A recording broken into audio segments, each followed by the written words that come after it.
Nat Nollid here, and with me is a very special character, I should say. I wouldn't say if it's a man or a woman, I'll leave that to you decide. And it's, well, she's a lady today. Her name's Miss Fanny Fallacy.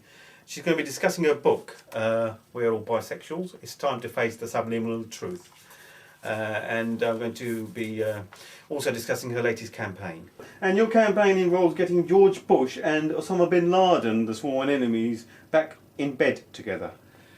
Yes, darling, I do want to see them come together and admit to each other that they have their feminine side and they can love each other, and they will say... Yes, and that's the way to end the war on terror. That's the way to end the war hatred on between terror. Christianity and Islam. Absolutely, they've all got to admit to having the other side, their bisexuality, and that they can love each other. Yeah, and the tribes in Kenya and Sudan and the Congo, etc., who have been killing each other recently, you think that they are basically suppressing their bisexual side by Absolutely, darling. Yes, it's all that male testosterone, you know, frustration. You think it's sexual frustration. Sexual frustration. Yes, they anal frustration. Had, possibly, yes. And they want to be such butch men. They're running around waving their machetes in the air, and they should be happily dancing and wearing their beads and showing off to each other. Yes,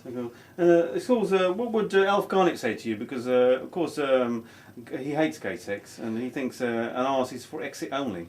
Yes, well, Alf Garnett's a bit of a bigot. You have to admit there, Natty darling. He'd have a limited outlook on humanity. Yes, okay. Right, and you, of course, you believe in these subconscious denying their urges, which of course affects your psychological makeup. And you also believe that there's a line in your book where you said, I've often fancied starting World War III, but I think of them lovely men in uniforms. I think, why kill them when you can have sex with them? It's far more fun. It's the old adage, make love, not war. Absolutely, Natty darling, yes. I'd just like to see men walking around in their smart uniforms. They look so lovely. I don't want to see them going off and shooting each other. Yes. I'd be much happier, like Marlene Dietrich. Yeah. Just shagging all those lovely soldiers. You'd rather a man shot in you rather than in them. Absolutely. Oh, you witty little thing. Natty, you're such a wit, such a one. Yes, such a wog. One of them as well, possibly. Yeah, so you've got a Scotsman in a kilt there. I have got this lovely Scotsman here in his fancy dress. Yes. Yes. Is there a reason why Scotsmen wear kilts and like a sporran? Well, it's a very old, traditional... Yeah. There are a lot of homosexuals in Scotland. Yes, probably, you know, it dates from pre-Christian times when they walked around like that in their dresses. They're very fetching, yeah. Yes, a little more honest. Quite fetching, but maybe they are being their true selves. Yes, a bit boring. Yeah. Maybe they have overtaken your thinking by hundreds of years. They may have done, yes.